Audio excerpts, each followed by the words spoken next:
Olá, eu sou o Dr. Balduino Neto, sou cirurgião plástico, membro da Sociedade Brasileira de Cirurgia Plástica e professor aqui da Faculdade de Medicina de Botucatu. Você já me conhece aqui do canal, toda semana eu trago um vídeo novo e hoje o assunto é rinoplastia, a cirurgia plástica do nariz. Eu já comentei um pouquinho sobre rinoplastia, algumas partes das formas que a gente pode executar esse procedimento e hoje eu vou querer comentar como que costuma ser o pós-operatório imediato, ou seja, as primeiras horas, os primeiros dias depois de uma cirurgia plástica do nariz. Obviamente, cada cirurgião plástico, dependendo muitas vezes do paciente, da indicação cirúrgica, vai escolher alguma técnica, As técnicas em geral, a gente pode dividir naquelas técnicas em que a gente faz o cortinho aqui embaixo do nariz e aquelas técnicas que a gente acessa o nariz todo por dentro, sem nenhum cortezinho externo, sem nenhum pontinho que vai precisar ser retirado depois. No geral, na maioria dos casos, a gente vai precisar de fazer algum tipo de modificação, tanto da ponta quanto do dorso do nariz. Essas modificações podem ser feitas apenas com as próprias cartilagens do nariz ou às vezes com cartilagens de outros locais, como a região da costela ou da orelha. Os cuidados locais com o nariz vão ser bem parecidos. Obviamente, cada cirurgião vai ter algumas preferências, mas é bem comum que o paciente use algumas coisas em praticamente todas as cirurgias. Então, se você tá para fazer uma rinoplastia ou tá programando de fazer ou acabou de fazer essa rinoplastia, esse vídeo pode ser que te ajude um pouquinho. Bom, provavelmente você vai perceber que após essa cirurgia, nas primeiras horas principalmente, você não vai conseguir respirar pelo nariz. Por que isso muitas vezes acontece? Porque a gente precisa lançar mão de alguns curativos internos aqui dentro do nariz que vão proteger o seu septo de um eventual hematoma e também prevenir que você tenha algum sangramento nasal importante que te incomode, a chamada epistaxe, E como que a gente faz essas duas prevenções?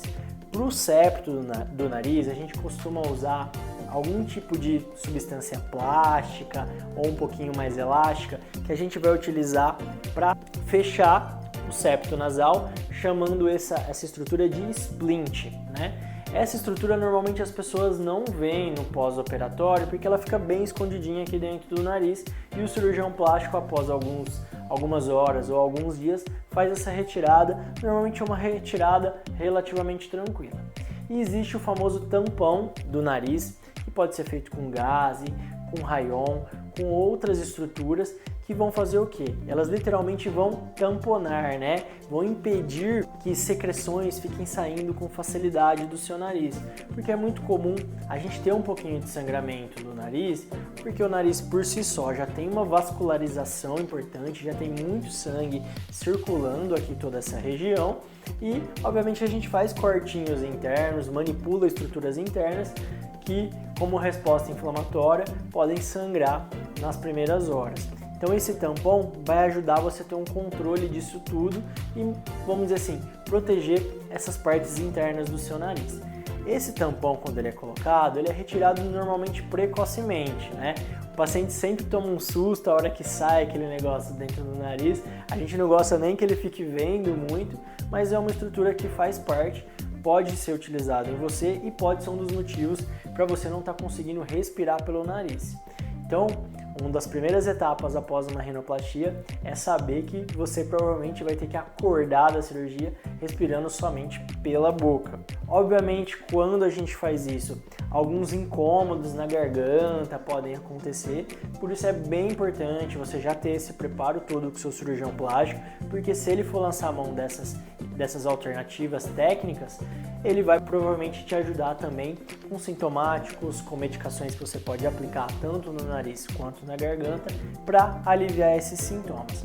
Obviamente, eu particularmente, em todas as minhas cirurgias de nariz, por a gente saber que o nariz é um local mais contaminado, existe a presença de bactérias, vírus, micro-organismos nessa região, eu particularmente sempre indico antibióticos, É bem comum dores muito importantes na região do nariz no pós-operatório. mas a gente sempre deixa alguns analgésicos, porque dores podem acontecer, cada pessoa tem um limiar diferente do que para ele é uma dor forte, fraca, uma dor leve. E uma coisa que é bem comum numa cirurgia de nariz é de alguma forma você ficar com alguns roxinhos, né? Que o termo médico é equimose. Para isso, a gente lança a mão de algumas alternativas, seja de pomada ou medicamentos que você pode tomar, que vão ajudar a reduzir tanto o inchaço quanto essas áreas de arroxeamento aqui da face. Às vezes nem é no nariz, às vezes é em volta dos olhos, até aqui pertinho da boca. Bom, esses são alguns detalhes importantes após a rinoplastia. Obviamente a rinoplastia é uma cirurgia bem complexa, é uma das cirurgias mais elaboradas da cirurgia plástica e cada paciente vai ter uma indicação precisa, né? Muitos pacientes às vezes não querem operar a ponta, querem só abaixar aquele ossinho, aquela cartilagem aqui de cima do nariz.